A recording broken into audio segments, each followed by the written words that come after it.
Good day mga sir at welcome back na naman sa ating channel. At for today's video, okay, so ayun, tapos na natin itong milestone, no? Ayan, no? So ang sunod natin gawin dito, assemble tayo na ngayon ng battery, prismatic battery. Ayan, so ilalagay ko sa description below at sa tag product yun kung saan ko to nabili lahat ng mga materials na to. So meron din tayong epoxy board dito. Ayan, ito yung gagawin natin. So ayan. Ngayon wala pa na muna tayong frame dito. Ang gagawin muna natin ngayon ay mag top balance. So meron tayo dito charger 3.6. Ayan, so meron akong short dito, short video dito kung saan ko ito nabili, na tag ko na to. At ayan, ECN nya is 180 to 240 volts, 3.6, 40 amps to. So ilalagay ko sa description dito at tag products. At syempre gagamit tayo ng ratchet na 14mm. Yan. At meron din tayo ditong 14mm na back wrench. Ayan. So epoxy board, yan lahat to. At itong prismatic natin na 16 pieces. 16 pieces. So hindi pa dumating yung GK BMS natin. Ang gagawin natin is i-parallel muna natin to para ma-top balance. At i-share ko sa inyo kung paano natin yan gagawin. Okay, so ito na yung mga battery natin, ayan. Tapos ito pa,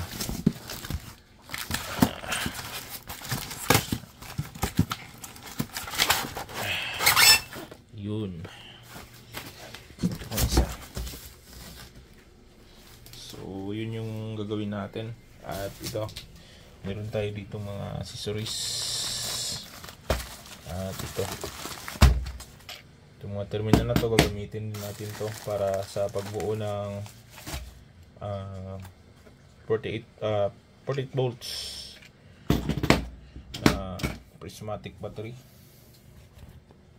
para sa ating gagawing battery. So ito pala itong battery na to is 280Ah. Shout out sa SolarWorks, sa Shopee rin. Okay, so yan. Sisit up ko muna natin to dito. Yan. Isa natin tong buuin. Ito. Parallel natin to. Okay. So ito pwede natin tong tabi muna natin.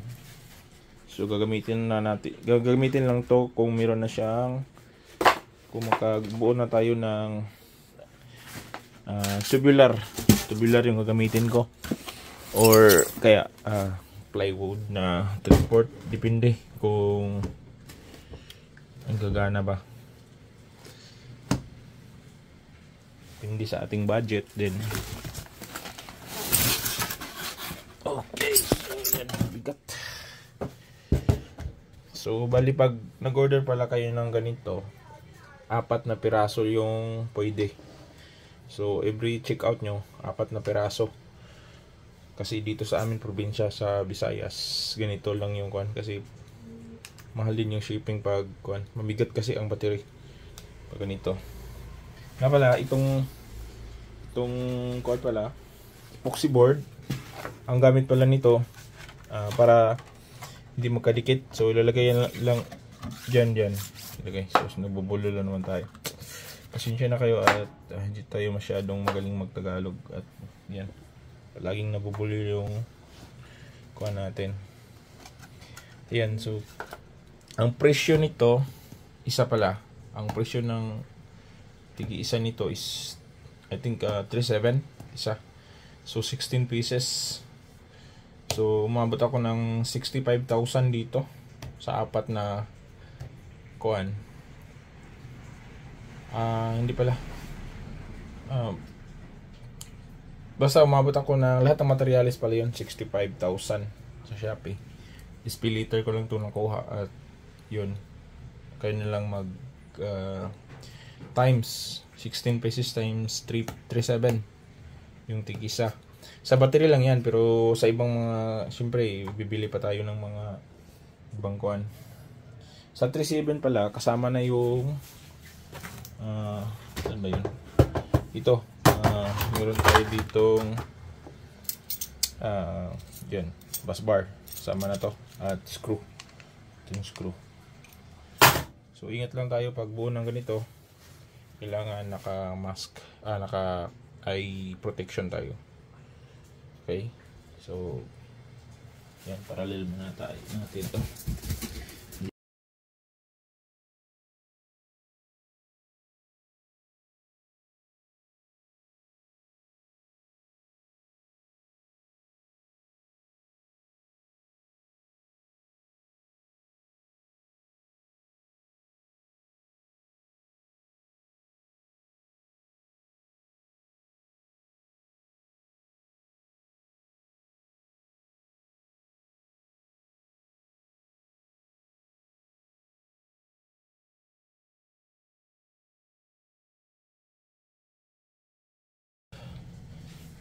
Okay mga sir, ayan, 4, 8, 12, 16. So 16 pieces yan.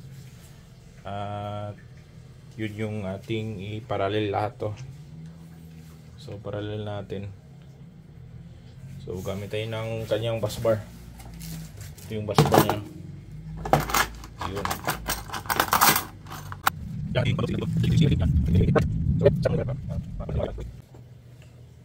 Kaya nga pala, titesting natin isa-isa yung voltahe nito, kung ilang voltage.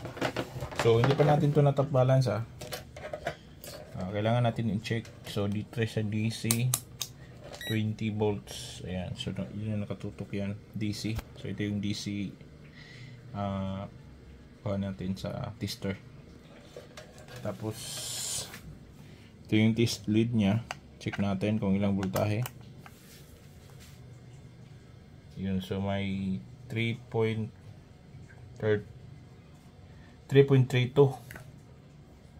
Check natin dito sa sunod. 3.31. Yun. Next. 3.32. Next. 3.31. Next. 3.32. Hindi masyadong malayo yung voltahe, no? Yun. So nito lahat yung voltahe nya pagbago. Okay, yun. Kailangan natin i-check lahat ng cells nya.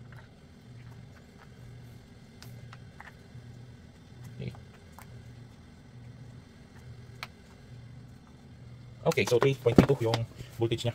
So yan, kabit natin itong bus bar nito. Okay, so yan, kailangan nating luwagan yung bolt nya. So ito, kailangan ito ma-short ng dalawa. So ingat lang.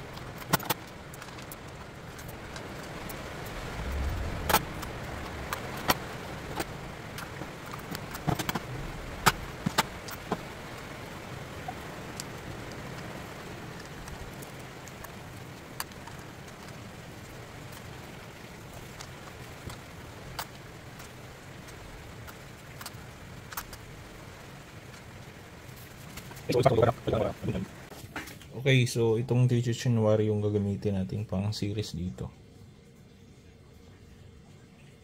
Series natin to. Series itong kuan.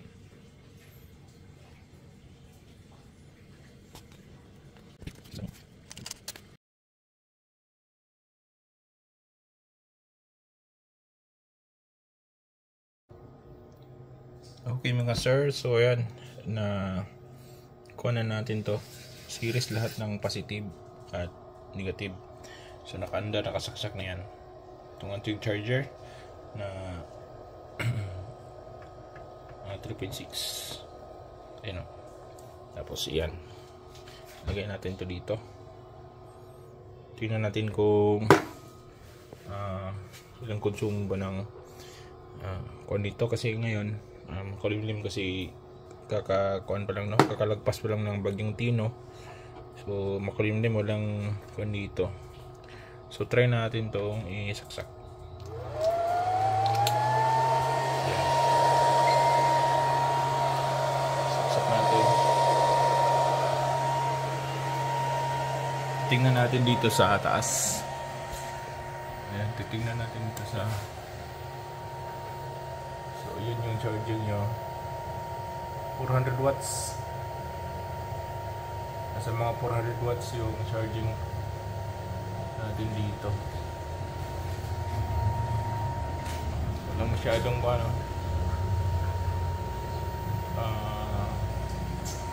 walang masyadong charging sa panel. At ayun, ito. So pagmasdan pagkuha natin, no,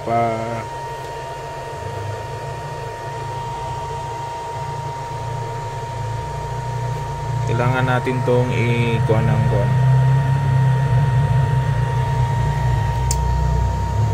bantayan tong temperature nya dito.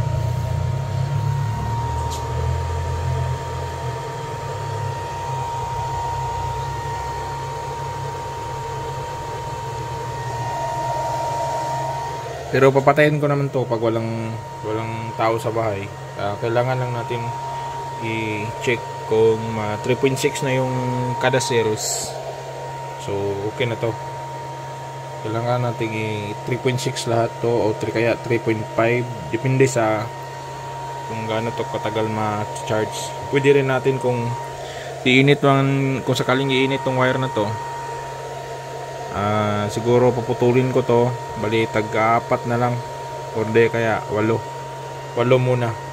So hatiin ko to sa pag-charge, bali 8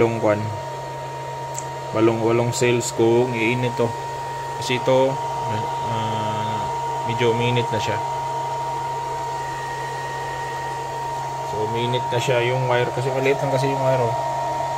Tapos 16 pieces tong naka-top balance natin. So siguro mas mainam na hatiin ko na lang to, kasi ang kuan nito 40 amps naman to, 40 amps na charger, at meron naman siyang blower, so safe naman siguro din sa lalim. Pero ang problema itong wire masyadong manipis, so baka hindi kakayanin yan. Okay, so sa ngayon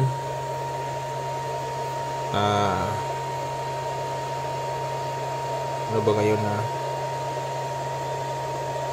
November 4, November 4, alas 4 na ng hapon, at update ko na lang kayo kung kailan ito mapupuno lahat. So check natin din yung kada cells nito, kung ano yung voltahe, kung aabot na ba siya sa 3.6. Alright, so let's go. Okay mga sir, ayan o,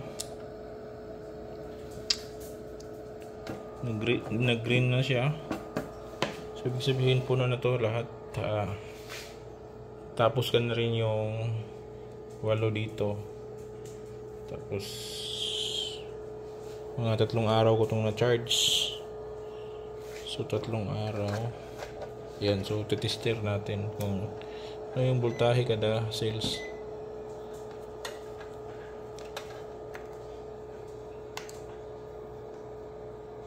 So may 3.6 3.620 3.620 3.619. So kunti lang naman yung diferensya dito. 3.619, 3.618, 3.618, 3.618. Ayun. So bali yung 16 pieces na ganito, 3 araw halos o mahigit pa sa 3 araw to kasi nag-i-stop tapos charge ko na naman pag walang tao sa bahay. So ganun lang yung pagkuhan nito, no, parallel. Naka-series yung lahat ng negative. Ito. So yun mga sir, so tapos na nating top balance to lahat. At sana nakatulong tong video na to. See you on my next vlog. Ito ay kakabit namin at gagawa namin ng frame. So yan.